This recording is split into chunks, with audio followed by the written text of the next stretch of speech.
জন্য পুলিশ প্রশাসনও বোঝা দরকার আপনাদের আপনকে পরকে। এই দিন দিন না, আরো দিন আছে। এই দিনে টেনে নিবে সেই দিনের কাছে। ঘুমন্ত সিংহকে জাগাবেন না। বাংলাদেশে সুন্নি মুসলমান রাজপথে নেমে গেলে নবীর দুশমনেরা, ইয়াজিদ গোষ্ঠীরা পালিয়ে যাওয়ারও সুযোগ পাবে না। আমরা সুন্নিরা কখনো প্রশাসনের উপর অ্যাটাক করি না। আইন শৃঙ্খলার প্রতি শ্রদ্ধাশীল। আখাউড়া থানার সেই পুলিশ অফিসার আহত হয়েছেন, এই জন্য আমরা আন্তরিকভাবে তিনাদের সাথে সমবেদনা প্রকাশ করছি।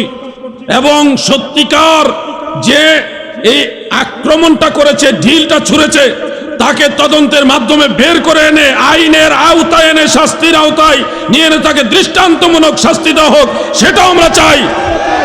কিন্তু কোথাকার কোন অজ্ঞাত লোক, অপরিচিত লোক, নারায়ণ ইয়া রাসূলুল্লাহ জিন্দাবাদ, কোথাকার কোন অজ্ঞাত লোক, অপরিচিত লোক, সে ঢিল মেরেছে, তার দোষ আল্লামা তাহির সাহেবের উপরে কেন দেওয়া হবে? সেখানে তো তাহির সাহেব প্রশাসন বিরোধী ছিলেন না, প্রশাসনের পক্ষে ছিলেন। যদি মাহফিলের অনুমতি না নিয়ে থাকে, এটার দায়ভার মাহফিল কমিটি নিবে, তাহির সাহেব কেন নিবে?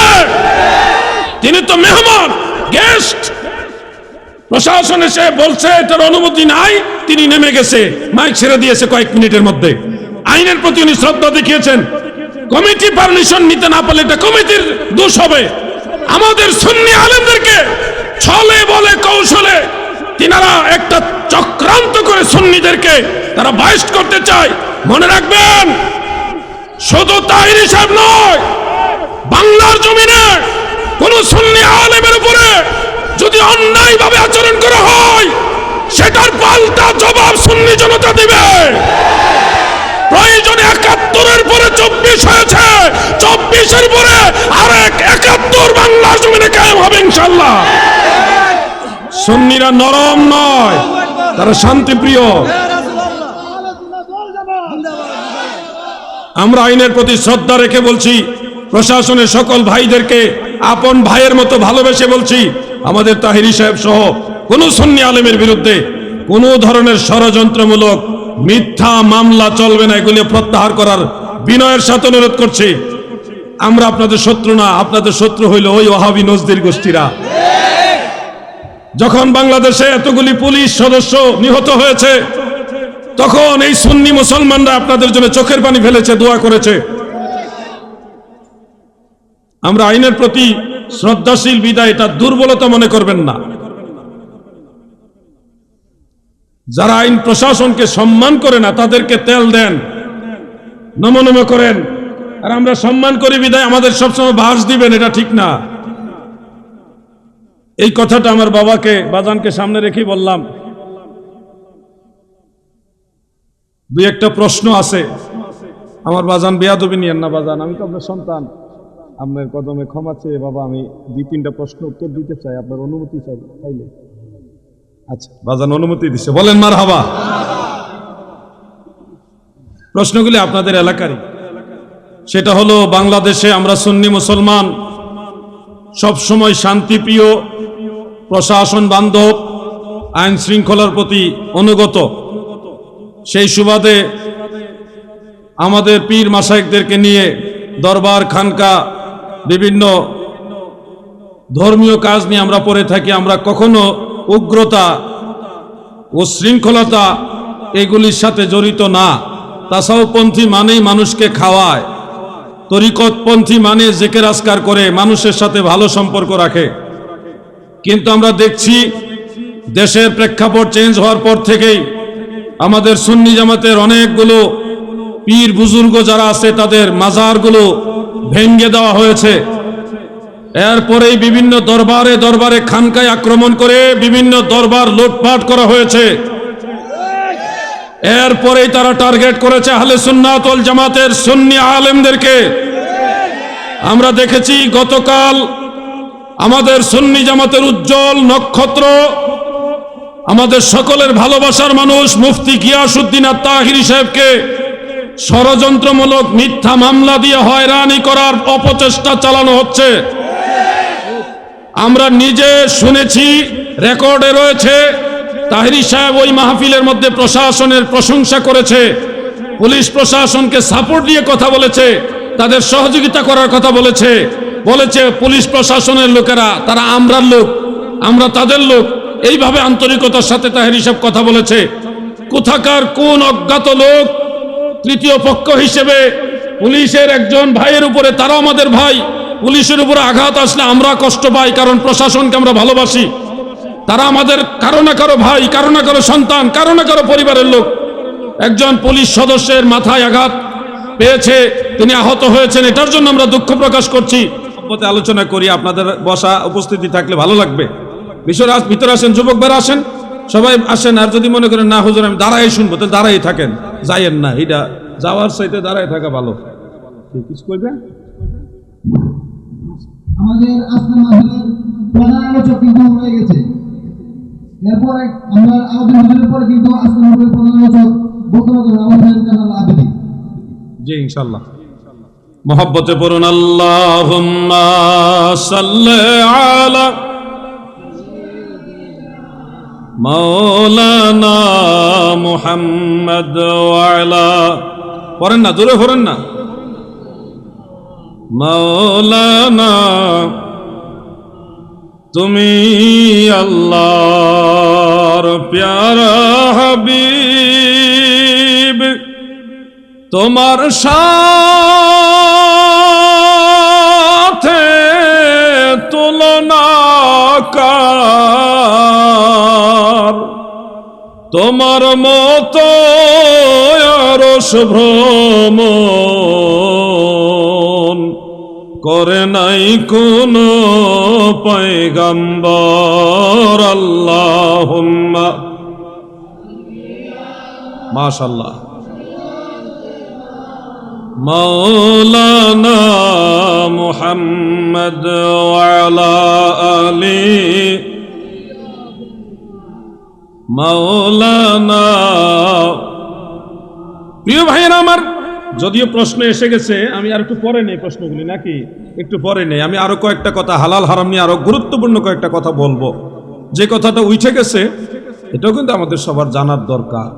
এটা আমাদের ঈমান আকীদার সাথে জড়িত, হুব্বে রাসূলের সাথে জড়িত, নবীর মহব্বতের সাথে জড়িত। এই জন্য আমি এই কথাটা কয়েক মিনিটের মধ্যে শেষ করি। হালাল হারাম নিয়ে আর গুরুত্বপূর্ণ কয়েকটা কথা বলবো ইনশাআল্লাহ। আমাদের প্রিয় নবীজি রাহমাতুল লিল আলামিন, দয়াল নবীজির আব্বাজান আম্মাজান দুইজনেই জান্নাতি ছিলেন। অনেকে ভাইরা না জেনে বলে থাকেন নবীর মা বাবা ইমানদার না, তারা কাফের অবস্থায় মারা গেছে। দাদু গো, তাড়াহুড়া করে কিছু বলবেন না। আহলে সুন্নাত ওয়াল জামাতের আইম্মাই কারাম তিনারা লিখে গেছেন নবীর মা বাবা দুজনই জান্নাতি। প্রথমত যে কথাটা হলো, নবীজির নবুয়ত প্রচারের যে জমানা, এটা নবীজির মাও পায়নি, আব্বাজানও পাননি। নবীজির জন্ম বা বেলাদাত মুবারক, নবীজির শুভাগমনের আগেই নবীজির বাবা ইন্তেকাল হয়ে গেছে। আর শিশুকালে আমার দয়াল নবীজির আম্মাজান ইন্তেকাল হয়ে গেছে। এই যে নবীজির আব্বাজান আম্মাজান দুইজনে কিন্তু নবীজির নবুয়ত প্রচারের জমানা পায় নাই। তাহলে ওনারা কি অবস্থায় ইন্তেকাল করেছেন? আহলে সুন্নাত ওয়াল জামাতের ইমামগণ বলেছেন তিনারা ছিলেন দ্বীনে হানিফ বা মুওয়াহহিদ। আল্লাহ তাআলা একজন আছেন, সৃষ্টিকর্তা একজন আছেন, এই ধরনের বিশ্বাসে বিশ্বাসী ছিলেন ওনারা। এই ধরনের মানুষগুলির বিচার কিরকম হবে এই ব্যাপারেও হাদিস আছে আলাদা। আমি একটা ঘটনা আপনাদের শোনাই, আল মুস্তাদরাক আলা সাহিহাইন, ওই হাদিস গ্রন্থ থেকে সহিহ হাদিস। নবীজি বলেন হাসরের ময়দানে যারা নবীজির নবুয়তের জমানা, নবুয়ত প্রচারের জমানা পায় নাই, এই ধরনের মানুষগুলিকে আলাদা করবেন। আলাদা করে তাদের সামনে একটা আগুনের কুণ্ডলী করবে, বিশাল এক অগ্নিকুণ্ডলী করে তাদেরকে আল্লাহ তাআলা আদেশ দিবেন, তোমরা সবাই এই আগুনে ঝাঁপ দাও। ওই মানুষগুলির মধ্যে এক শ্রেণীর মানুষ আগুনে ঝাঁপ দিবে, আরেক শ্রেণীর মানুষ ঝাঁপ দিবে না। যারা ঝাঁপ দিবে তারা ঝাঁপ দেওয়ার পরেই দেখবে ওই পারে জান্নাতের বাগান, সুবহানাল্লাহ। আর যারা ঝাঁপ দিবে না, আল্লাহ তাআলা তাদেরকে বলবে তোমরা জাহান্নামে যাও। তারা বলবে আল্লাহ, আমরা জাহান্নামে যাব কেন? আমরা তো বুদ্ধিমানের পরিচয় দিলাম, জেনে শুনে দেখে আগুনের মধ্যে ঝাঁপ দেই নাই। আমরা তো বুদ্ধিমানের পরিচয় দিলাম, আমরা জাহান্নামে যাব কেন? মহান আল্লাহ তাআলা বলবেন, বান্দা বান্দিরা রে, আমি আল্লাহ নিজে তোমাদেরকে আদেশ করলাম এই কাজ করো। সরাসরি আদেশ দিয়েছি, কোন নবী রাসূলের মাধ্যমে আদেশ দেই নাই, কোন আসমানি কিতাবের মাধ্যমে আদেশ দেই নাই, ডাইরেক্ট আদেশ দিয়েছি। সরাসরি আদেশ দেওয়ার পরেও তোমরা এটা অমান্য করেছো। এ থেকে প্রমাণ হয়ে গেছে নবী রাসূল বা আসমানি কিতাবের মাধ্যমে যদি আমি আল্লাহর দাওয়াত তোমাদের কাছে যাইতো তোমরা মানতা না। ডাইরেক্টটাই অমান্য করছো, আর ইনডাইরেক্টটা তো আরো আগে অমান্য করতা। অতএব তোমরা আমার অবৈধ বান্দা, তোমরা জাহান্নামে যাইবা। আর যারা আগুনে ঝাঁপ দিয়েছে তারা চিন্তা করেছে আল্লাহ বলছে আর কোনো কথা নাই, মহান আল্লাহ বলছে ঝাঁপ দিতে, আল্লাহর কথা মানতে হবে, আল্লাহর হুকুমের উপরে আর কোনো হুকুম নাই। ঠিক কিনা বলেন? এই জন্য তারা আগুনে ঝাঁপ দিছে। হুকুম মানছে কার? বলেন না কার? এই জন্য আল্লাহর হুকুম মানার উসিলায় আল্লাহ তাদেরকে জান্নাতে দিবে। কোন মানুষগুলি? যারা নবীজির নবুয়তের প্রচারের জামানা পায় নাই, ওই সময় ইন্তেকাল হয়ে গেছে, এই মানুষগুলি ফয়সালা হবে এইভাবে। আমাদের বিশ্বাস নবীর আব্বাজান আম্মাজান দুইজনই আল্লাহর অনুগত বান্দা, আল্লাহর আদেশ মাননেওয়ালা বান্দা। যেমন আমি উদাহরণ হিসেবে বলি, নবীজির আব্বাজানের নাম হলো আব্দুল্লাহ, যার বাংলা অর্থ হলো আল্লাহর বান্দা। আব্দুল্লাহ শব্দের বাংলা অর্থ কি? আল্লাহর বান্দা, নামটাই সুন্দর।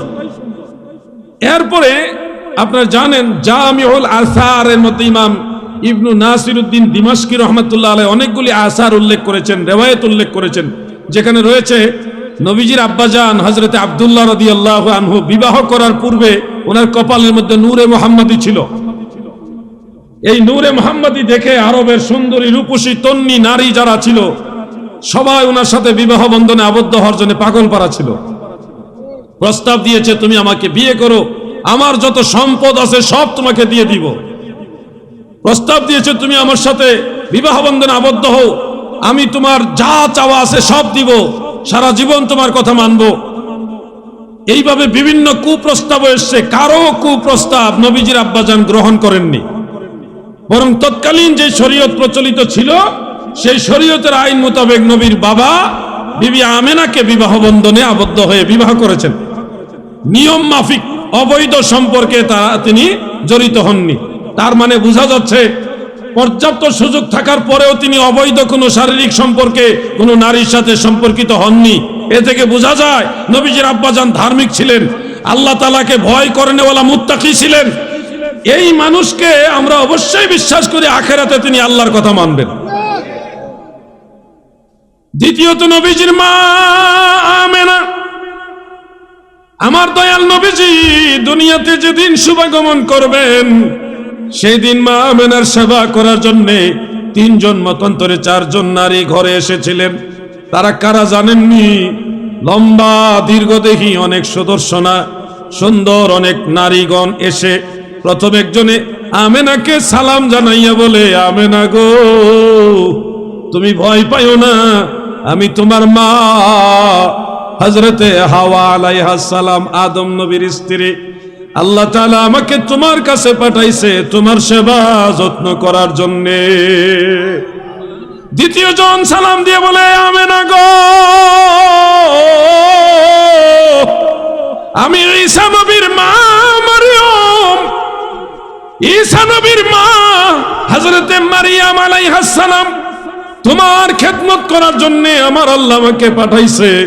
তৃতীয় জন বলে, আমি ফেরাউনের দাসী আসিয়া আলাইহাস সালাম, আমি তোমার সেবা করার জন্য এসেছি। এমন দামি দামি নারী যেই মা আমেনার সেবা করতে এসেছে, ওই মা আমেনা যদি আল্লাহর মায়ার বান্দি না হইতো এত দামি দামি নারী দিয়া মা আমেনার সেবা করায় না। এ থেকে বোঝা যায় নবীর মা অবশ্যই আল্লাহর অনুগত বান্দি। ভাই আমার, বন্ধুরা আমার, আরেকটা ঘটনা রয়েছে তারিখ ইবনে আসাকির থেকে, অন্যান্য কিতাব থেকে মুহাদ্দিসিনে কেরাম কোট করেছেন। ইমাম সুয়ুতি তার খাসায়েসুল কুবরার মধ্যে এনেছেন, আল হাবিলিল ফাতাওয়ার মধ্যে এনেছেন। নবীজি সাল্লাল্লাহু আলাইহি ওয়াসাল্লাম একদিন নবীর মায়ের কবরের কাছে গিয়ে দোয়া করলেন, আল্লাহ আমার মা এবং বাবা দুজনকে জীবিত করে দেন। নবীজির দোয়া কবুল হলো, আল্লাহ তাআলা নবীর মা বাবা দুজনকে জীবিত করে দিলেন। এবং আল্লাহ রসুল বলে আমি নিজে আমার মা বাবাকে কালেমা পড়াইয়া ঈমান আনাইলাম, সুবহানাল্লাহ বলেন। এরপর আবার দোয়া করেছে, আল্লাহ আমার মা বাবাকে যথাস্থানে নিয়ে যান। আল্লাহ তাআলা আবার আগের জায়গায় নিয়ে গেছেন। শুনুন, মৃত মানুষ জীবিত হওয়াটা এটা অসম্ভব বা অবাস্তব নয়। হযরত ঈসা আলাইহিস সালাম সম্পর্কে কোরআনে দেখবেন, উনি মরা মানুষের কাছে দাঁড়িয়ে যখন বলতেন কুম বিইজনিল্লাহ, তখন মরা মানুষ জিন্দা হয়ে দাঁড়ায় যেত। তো ঈসা নবী ডাক দিলে যদি মরা মানুষ জিন্দা হয়, এটা কোনো দোষের হয় না, আইব হয় না, অসম্ভব হয় না। তা আমার নবী তো ঈসা নবীরও নবী, আল্লাহর রাসূল ডাক দিল মা বাবা দুইজনকে আল্লাহ জিন্দা করে দিতে পারে, ঠিক কিনা বলেন?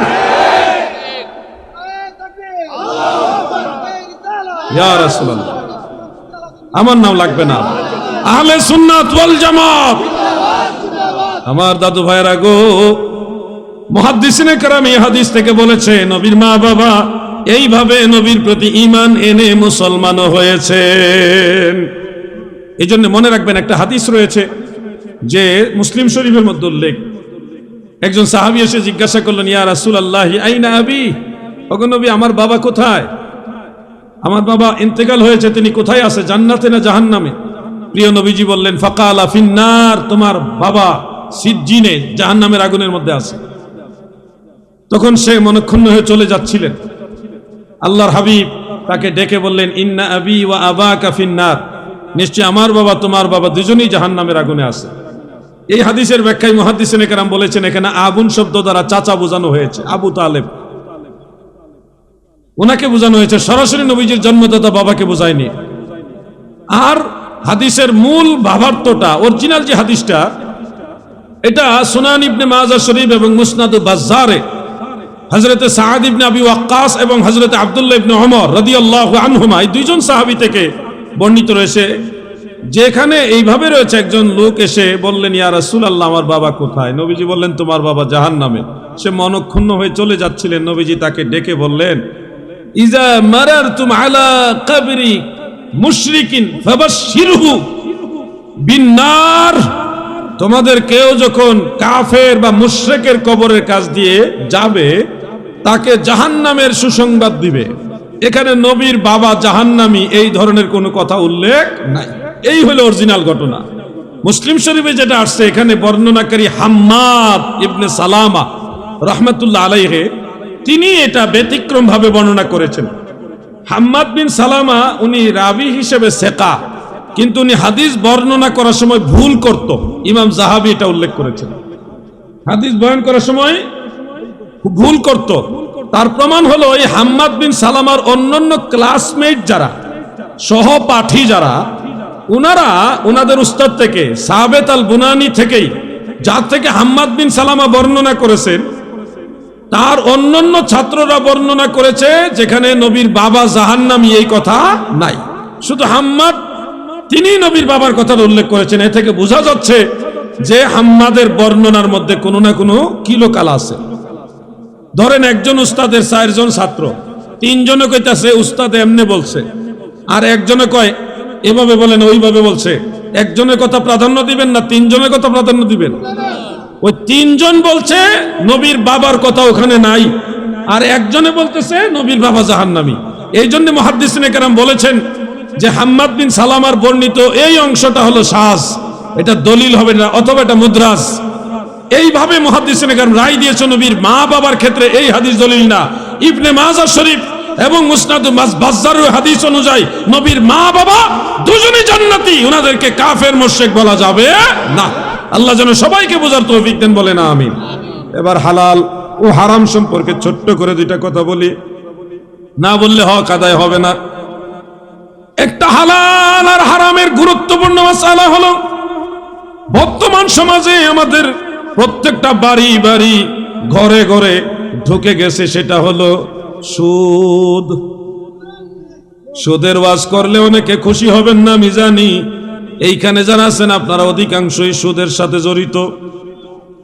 এই জন্যে তো একজন গায়িকা বলেছিলেন, কিয়ামতের নমুনা জানি কিন্তু কমুনা, কিয়ামতের নমুনা জানি কিন্তু কমুনা, সুদখোর ঘুষখোর কারো মায়ের খামুনা। এখন কিন্তু সুদের ওয়াজ হয় না।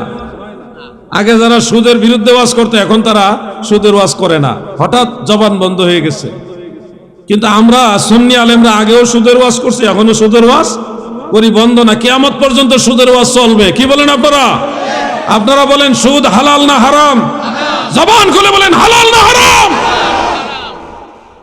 সুদ সম্পর্কে আল্লাহ তাআলা কোরআনুল কারীমের একাধিক আয়াতের মধ্যে বলেছেন, আহাল্লাল্লাহুল বাইআ ওয়া হাররামার রিবা। আল্লাহ তাআলা তোমাদের জন্য ব্যবসাকে হালাল করেছেন আর সুদকে হারাম করেছেন। এজন্য আপনারা মনে রাখবেন সুদখোরের কি পুরস্কার আছে। ছোট্ট করে দুইটা পুরস্কারের কথা বলি। এক নম্বর পুরস্কার সহিহ বুখারীর মধ্যে উল্লেখ, প্রিয় নবীজি বলেন, যারা সুদ খায় তাদের পেট তাদের ওই সুদ খাওয়ার অনুপাতে বড় করবেন। এর মধ্যে অনেকের পেট হবে উহুদের পাহাড়ের সমান। এই বিশাল পর্বত সম পেটের ভিতরে সারা জীবন যত সুদ খাইছে, এই সমস্ত সুদের টাকাগুলি বিষ সহকারে সাপ বিচ্ছুতে, বিষাক্ত সাপ আর বিচ্ছুতে পেটের ভিতরে ঢুকাই দিবে।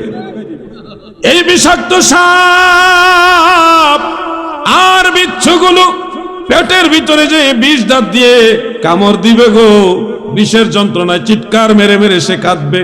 দুনিয়ার কোন মানুষ তার কান্নার আওয়াজও শুনবে না।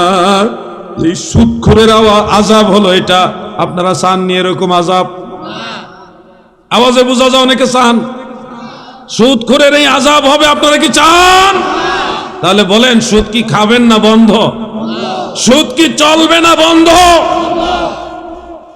সুদখোরের আরেকটা আযাবের কথা পেয়েছি হাদিস শরীফে, সহিহ বুখারী এবং অন্যান্য কিতাবের মধ্যে উল্লেখ।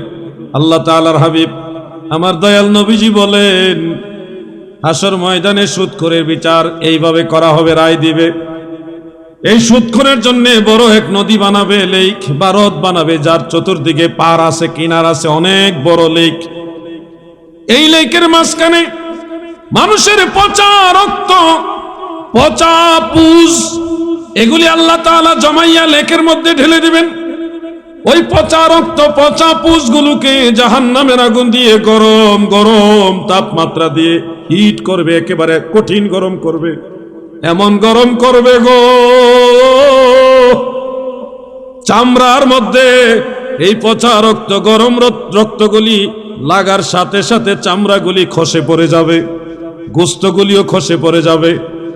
এরপরে আবার চামড়া গোস্ত গজাবে, আবার ওই গরম রক্তের টাচ লেগে, ছোঁয়া লেগে চামড়া, রক্ত, গোস্ত এগুলি সব খসে পড়ে যাবে। আবার সেখানে গোস্ত এবং চামড়া গজাবে, আবার এগুলির ছোঁয়া লেগে, গরম রক্তের ছোঁয়া লেগে চামড়া, গোস্ত এগুলি সব খসে যাবে। এইভাবে কষ্টের পরে কষ্ট, কষ্টের পরে কষ্ট হবে, কিন্তু মরবে না। সাঁতার কাটবে, এই পচা রক্তের নদীর মধ্যে সাঁতার কাটবে। সাঁতার কাটতে কাটতে অনেক সময় ডুবে যাবে। ডুবে গেলেই পচা রক্ত, পচা পুষ সে পান করবে, খাবে। এটা হবে তাদের খাবার। পচা রক্ত, পচা পুষ এগুলি খাওয়াবে। খাইতে খাইতে আবার ভেসে উঠবে, আবার এই ছোঁয়া লেগে এগুলি তো চামড়া খসবে আর গজাবে। কষ্টের পরে কষ্ট চলতেই থাকবে, চলতেই থাকবে। এরপরে সে চেষ্টা করবে ওই নদী, ওই লেক বা হ্রদের কিনারে ওঠার জন্যে। যখন সে কিনারের কাছে যাবে, আল্লাহ রসুল বলেন ওই কিনারে, ওই তীরে এমন কিছু ফেরেশতা নিয়োগ আছে গো, যাদের হাতের মধ্যে আগুনের পাথর আছে। যখন সে কিনারে ভিড়তে চাইবে, আগুনের পাথর দিয়ে এইভাবে আঘাত করে আবার তাকে নদীর মধ্যে নামিয়ে দেওয়া হবে। এইভাবে অনন্তকাল, এইভাবে অনন্তকাল আযাব চলবে। আযাব আর বন্ধ হবে না। এই আযাব হলো সুদখোরের জন্য।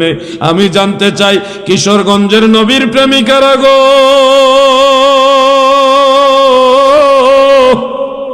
সুদখোরের জন্যই কঠিন আযাব আবার আল্লাহ রাখছে। বলুন তো এই কঠিন আযাব আপনারা চাননি? তাহলে কি সুদ চলবে না বন্ধ? সবাই বলেন সুদ চলবে না বন্ধ? এই জন্য আপনাদের এই দুইটা কথা বললাম, দাদু হারাম ছেড়ে দেন, সুদ খাওয়া ছেড়ে দেন, হালাল খান। হালাল জিন্দেগির মধ্যে শান্তি আছে, হারামের মধ্যে আরাম নাই। যত সুদখোর আছে কেউ শান্তিতে নাই, বড় বড় রোগে বেমারে ধরে রাখছে। স্ত্রী সুস্থ না, ছেলে মেয়ে ঝামেলা, এই হাজার হাজার টাকা এদিকে যাইতেছে ওইদিকে হারাম খাইতেছে, শান্তি নাই। কোন হারামখোর কেউ শান্তিতে নাই। কিন্তু 5 ওয়াক্ত নামাজ পড়তেছে গরিব, কৃষক, সেই রিক্সা চালক, ভ্যান চালক, অটো চালক 5 ওয়াক্ত নামাজ আদায় করে। গরিব মানুষ 5 ওয়াক্ত নামাজ পড়ে হালাল খায়, হারাম খায় না।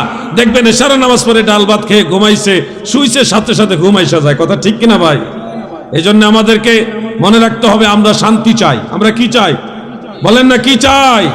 শান্তি চাই। শান্তি চাইলে হালাল খাবেন, হারাম বাদ দিতে হবে। হারাম বাদ দিতে হবে। হারাম যদি আপনি গ্রহণ করেন আর আখেরাতে জান্নাত চান তাইলে হবে না। ভাইজান নিশ্চয় একটা নিউজ দেখছেন, নিউজ না সোশ্যাল মিডিয়াতে, এরকম একটা ঘটনা যে হাজীগঞ্জের চাঁদপুর আমাদের আবু সুফিয়ান আবেদি আল কাদিরি হুজুরের বাড়ি যে এলাকায়, হুজুর এসে গেছে কই? আচ্ছা, হুজুর আসলে তাকবীর দিয়া, জোরে সোরে তাকবীর দিয়া বরণ করেন। হুজুরের জন্য একটা ভালো চেয়ার ব্যবস্থা করেন, ভিআইপি, নাইলে আমি দাঁড়ায় কথা বলতে হবে আর কি। আচ্ছা, অসুবিধা নাই, আপনার চেয়ার না থাকলে আমি দাঁড়ায় বলবো না। হুজুর আসলে তাকবীর দিন। কই আসছে নাকি? হ্যাঁ, তাকবীর লাগান, জোরে সোরে তাকবীর লাগান, জোরে সোরে। নারে তাকবীর।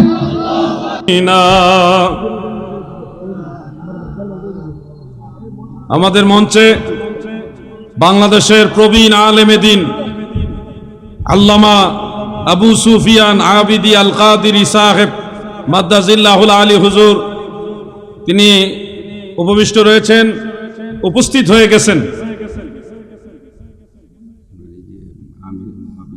বলতেছে একটু সময় দেন না, একটু আমি তো কথা কইতে বল, আপনি বল। এই চেয়ারটা খালি যেহেতু, আপনি এখানে আয় পড়েন, আরেকজন মুরব্বী বসাই দেন না, অসুন্দর লাগে তো। জিকির লা ইলাহা, আপনারা বসে যান। আচ্ছা থাক, সবাই দাঁড়াতে অসুন্দর লাগে, বসেন। ইল্লাল্লাহু লা ইলাহা লা ইলাহা ইল্লাল্লাহু মুহাম্মাদুর রাসূলুল্লাহ সাল্লাল্লাহু আলাইহি ওয়াসাল্লাম। আজকে এই কথা কইেন না, আমাদের মুরব্বী আল্লামা আবু সুফিয়ান আবিদি আল কাদিরি হুজুরকে সামনে রেখে একটা কথা বলতে চাই। বাকি রয়ে গেছে, এই জন্য আমি এদিকে যাইতে পারি না। আর এই রোগগুলির ঔষধ আমরা কয়েকজন ছাড়া কেউ দিতেও পারে না। কথা বুঝতে পারছেন না? এই ধরনের মাসালাগুলির তাহকিকপূর্ণ জবাব আমরা কয়েকজন ছাড়া অন্য কেউ দিতেও পারে না। কি মুসিবত! সূরা ফাতিহা পড়ার শেষে আমিন কি আসতে পড়বে না জোরে পড়বে? আমিন আসতে পড়া সুন্নত, জোরে পড়ার হাদিস আছে, ওটা হাদিস কিন্তু সুন্নত না। সাহাবীদের শিক্ষা দেওয়ার জন্য প্রিয় নবীজি কয়েকদিন জোরে আমিন বলছে, আর অরিজিনাল সুন্নত আমল হলো আস্তে আমিন বলা। আস্তে আমিন বলার হাদিসও সহি, জোরে আমিন বলার হাদিসও সহি, কিন্তু জোরে আমিন বলারটা হলো হাদিস, তালিমের জন্য নবীজি বলেছিলেন, আর আস্তেরটা হলো সুন্নত। এটা ফাইনাল ডিসিশন, আস্তে আমিন বলাটাই হলো সুন্নত। আমি সংক্ষেপে উত্তর দিচ্ছি। আর একটা প্রশ্ন আজানের আগে, এটা বাবাজি বিস্তারে বাজান যদি দয়া করে উত্তর দিয়ে দেন তাহলে ভালো হবে। আজানের আগে নবীজির সালাম দেওয়া মুস্তাহাব, জায়েজ আছে, দলিলও আছে। শেষ। কার্ডটাই তো দেখলাম, এই যে আজানের আগে, ওটা অনেক লম্বা। বাবা আমার বদুয়া দেন না বাজান, আমি মাপ চাই আপনার কাছে বাজান, আমার যারা ধরাই দিচ্ছি বিপদে।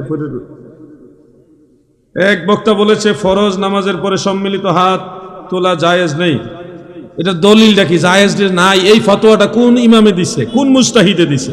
এই ইমামের নাম কি? সলিমউদ্দিনের ফুলা কলিমউদ্দিন না জায়েজ কইলে তো হবে না, এটা তো একটা রায় থাকতে হবে যে অমুক মুজতাহিদ ইমাম বলেছে এটা না জায়েজ, দলিলটা লাগবে।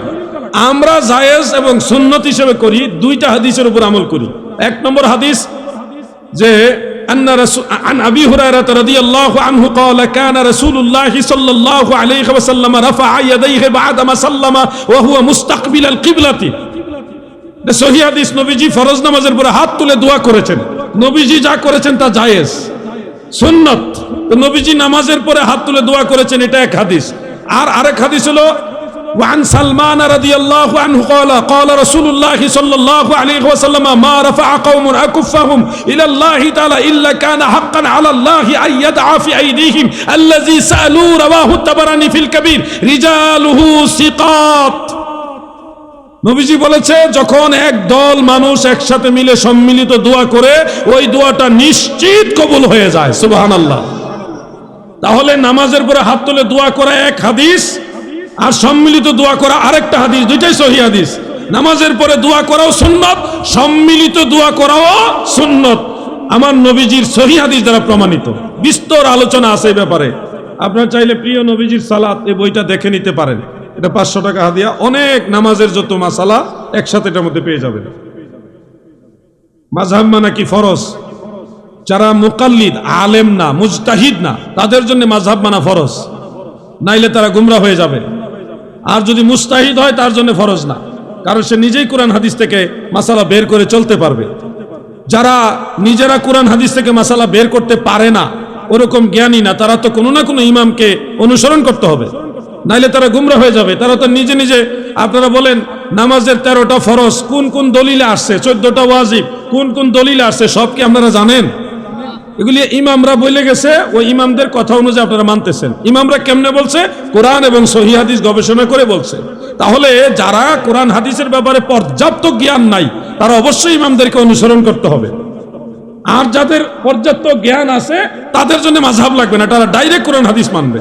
কিছু ভাইরা আমরা সরাসরি কোরআন মানবো, সরাসরি সহিহ হাদিস মানবো, কোনো মাযহাব মানবো না, ইমাম মানবো না। অথচ দেখা যায় তারা তাদের শায়েখের বই পড়ে নামাজ পড়ে। তো আপনার শায়েখের মাধ্যমেই তো মানা হচ্ছে, তো ডাইরেক্ট হইল না। ডাইরেক্ট তো ওইটা যে কারো সহযোগিতা না নিয়ে নিজে নিজেই কোরআন এবং হাদিস গবেষণা করে মাসালা দিতেছে, ওইটা না ডাইরেক্ট। আপনার শায়েখের মাধ্যমে মানলে জায়েজ, ইমামদের মাধ্যমে মানলে না জায়েজ, এটা তো হইল না ভাই। শেষ একামতে কোন সময় মুসল্লিরা দাঁড়াবে? হাইয়া আলাস সালাহ যখন বলবে তখন ইমাম এবং মুসল্লি উভয় দাঁড়াবে। এটাই মুস্তাহাব পর্যায়ের সুন্নত তরিকা। ইমাম যদি আগে থেকে মেহরাবে হাত থাকে, তাহলে হাইয়া আলাস সালাহ যখন মুয়াজ্জিন বলবে তখনই দাঁড়াবেন। এই হলো মাসালা। আলাইনা ইল্লাল বালাগ। আসসালামু আলাইকুম ওয়া রাহমাতুল্লাহ। আল্লাহর দোহাই লাগে উঠবেন না কেউ। আপনারা বাড়ির কাছে যাইতে পারবেন, বাজানের আলোচনা শুই না, আখিরে মোনাজাত কইরা তারপর যাবেন।